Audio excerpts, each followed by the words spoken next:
Hi, I'm Chef Gail Sokol and welcome to my kitchen. Today we're making lady fingers. These are actually little sponge cakes in the shape of fingers. And they are traditionally used for things like tiramisu, but you can use them to dip into chocolate sauce. You can use them as a basis for a shortcake. You can do whatever you want with them, or just put them on the side of a bowl of ice cream just to be fancy. And they're super easy. They use what's known as the egg foam method. And because they're sponge cakes, we're going to be separating 6 eggs and leaving the 6 whites at room temperature and the yolks at room temperature for about an hour or so. So let's get started. I have my oven preheating to 350 degrees Fahrenheit on a large sheet pan, and I have 2 sheet pans because this should make about 48 lady fingers. That's a lot of hands, but if you want to make half the recipe, you can as well. I took a ruler and a pencil and I made marks every couple inches apart, about 3.5 inches long, just to give you a guide, because we're going to be using a pastry bag with a plain tip. And then I flip it over so you're not going to be putting the batter directly onto the pencil. All right, and then I'm going to put that parchment paper in my pan and set it aside. And I did that 2 times. All right, so I'm going to leave that over there. And what we're going to be doing in our electric mixer right now is putting the yolks. That's 6 beautiful yolks. Remember, if there's any bit of yolk in your whites, they will not whip up. So make sure you do a good separation. I have 2/3 cup of granulated sugar. I'm going to get that in there. And you don't want sugar to be sitting with your yolks for too long because the sugar is hygroscopic. All right, that's a cool thing to know because it'll actually suck the moisture out of the yolks and you'll get little like yellow blobs, and you don't want that. So we're just going to put that in here. And I put my paddle in, if you noticed. A pinch of salt. This is just regular table salt, not kosher salt. And about a tablespoon of pure vanilla extract. And then I'm going to let it whirl. And what we're going for here is a color change. We want a lot of air beaten into our yolks, and the sugar helps to sort of beat it in because sugar is granular. And I'm looking for a ribbon. I'm looking for, when I pick up that paddle, the batter or that egg yolk sugar mixture will just go back and forth nicely back into the bowl. And that's what I'm looking for. It should take a few minutes. In the meantime, I have a large bowl. And I like to do this. I don't like to blend my egg white mixture, my egg foam, which I'm going to make in a little while, on here with a different bowl. And I usually like to put my heavier batter into the large bowl and add my light into heavy. Just remember, if you're ever mixing 2 batters, you always want the light batter to go on top of the heavy. So let's take a look at this and see what we got. Let me turn off my machine and let you see it. So if you see, it's not really forming a ribbon just yet, so we're going to let it, give it a go around.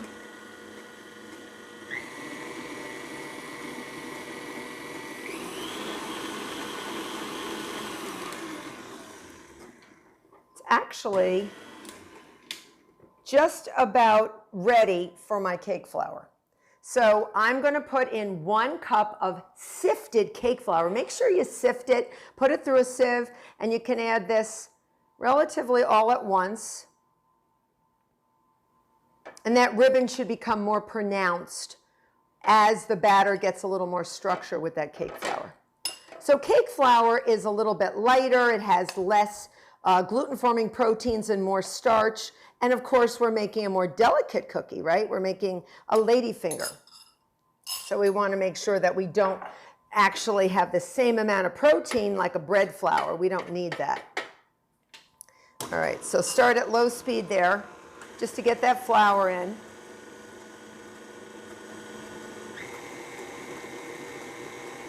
And I'm just going to wipe down the sides. And then that ribbon should become more apparent.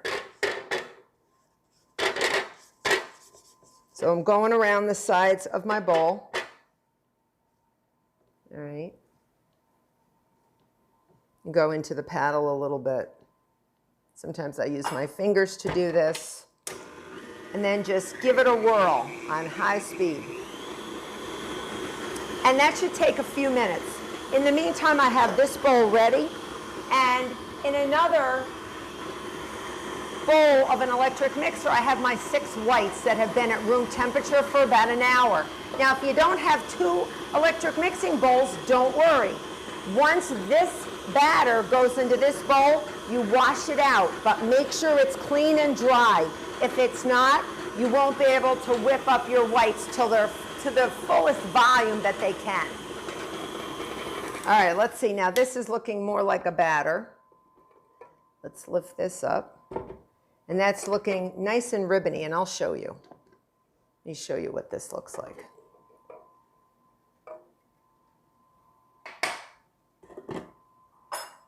So if you have your batter here, you can see it's nice and thick, and it is heavier than egg whites, and you can see how it goes back and forth. See how it almost forms like a ribbon inside? You see that? And you can actually see it as it lies on the rest of the batter. So that's ready to go.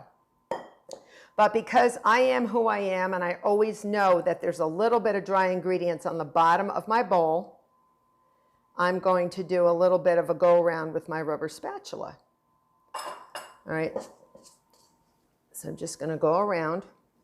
This is your heavier batter. This is the thicker part. Remember, egg foam little cookies or egg foam cakes like sponge cakes, because this ladyfingers are related to the sponge cake, only we are making cookies instead. So I'm going to take this, see how heavy that is, but it's actually nice and beautiful and thick. I'm going to put that in here and swap places. This is where you would wash this out, clean and dry it, and then put your egg whites on. All right, so I'm going to get all this loveliness in here, and it's heavy. It's really heavy, but we're going to lighten it up. All right, so once we have that in there, we're going to put a few things into our egg whites. So you can see I have my 6 egg whites in there. All right. I'm going to put that on the base of my mixer. And I have to make sure there's no yolk on here. Make sure it's nice and clean. This is not as clean, so I'm not going to put it back on. I'm actually going to leave my guard off. All right. And I'm going to start beating these, because you want to beat your egg whites, all right? So much violence against eggs with my whip attachment, because that's going to envelop a lot of air, all right? So we're going to get this going. You want to bring this to about medium speed until it's foamy. Once it gets foamy, cream of tartar. That's very typical to add to a meringue. Cream of tartar is not going to make anything more voluminous, but it's an acid, and it's going to sort of denature some of the proteins in the albumin. It's nice and foamy now. I'm going to add my cream of tartar, half a teaspoon. And it's going to actually stabilize my meringue. I'm going to keep it going till it gets to soft peaks, and then I'm going to slowly put in 6 tablespoons of granulated sugar. That's actually going to make our meringue nice and beautiful and almost like marshmallow fluff. All right? So once it starts getting nice and almost, really voluminous, but not hard peaks yet, we want soft peaks, and I'll show you. But I have this ready to go, and I have a whisk. All right? There's a reason. I'm going to whisk some of my egg white foam into my egg yolk base to lighten it. All right? So I'm actually going to take all this off of here as much as I can. Now let me show you. This is close to soft peaks. So you see how that is sort of hanging in there. It's not stiff. Now I'm going to start adding my sugar. And you want to do maybe a tablespoon or so at a time. All right? The sugar will also help prevent overbeating that meringue because the sugar granules get in between the protein, the little bits, the little strands of albumin, and actually prevent them from getting too close together and getting too hard like soap suds. Did you ever do that in the washing machine? Put in too much soap? It's terrible.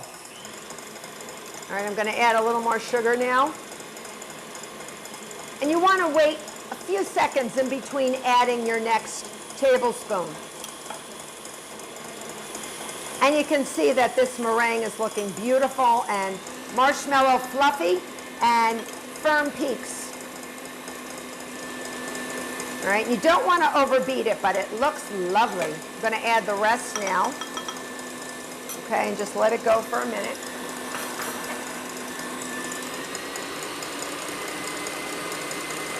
All right, and this is what I refer to as stiff peaks.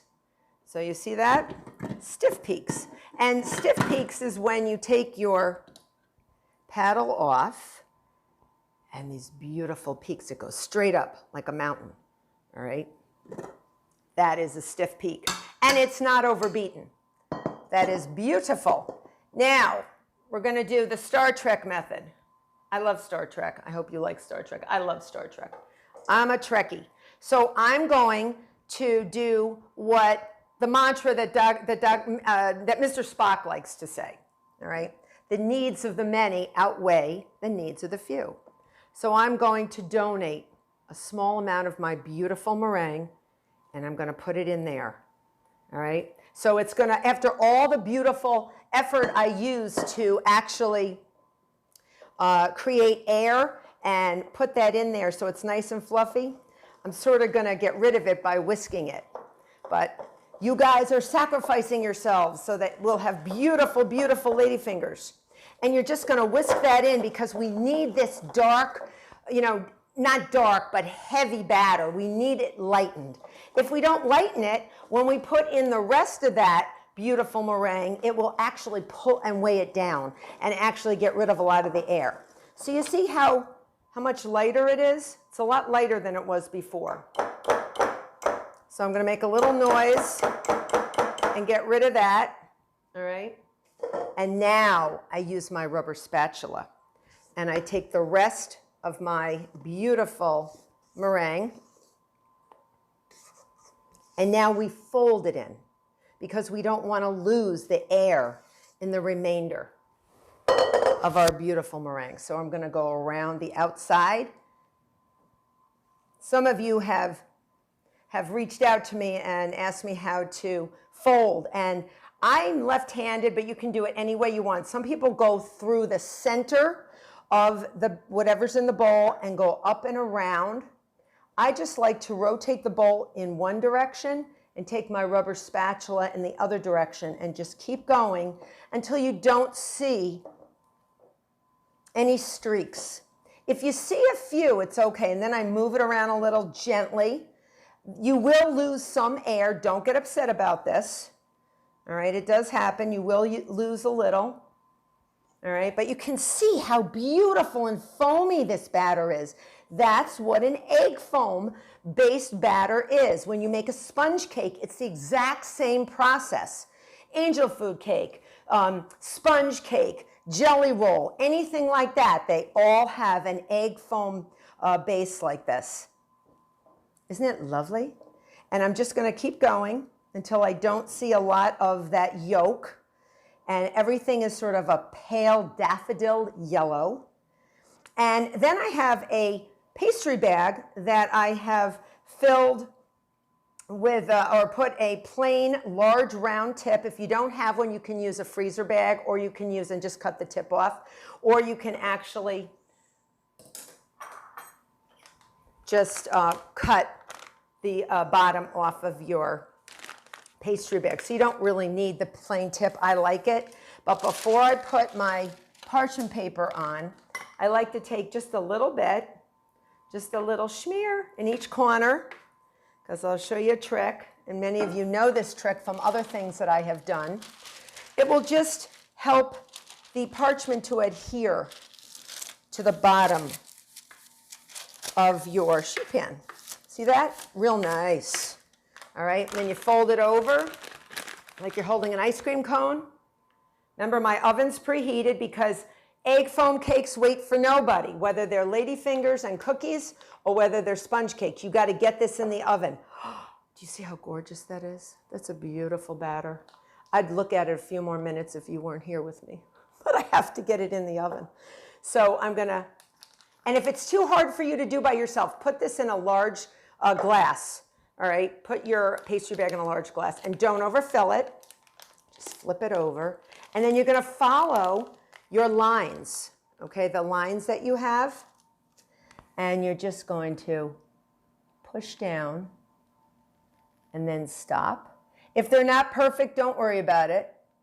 Keep going and stop. Keep going and stop.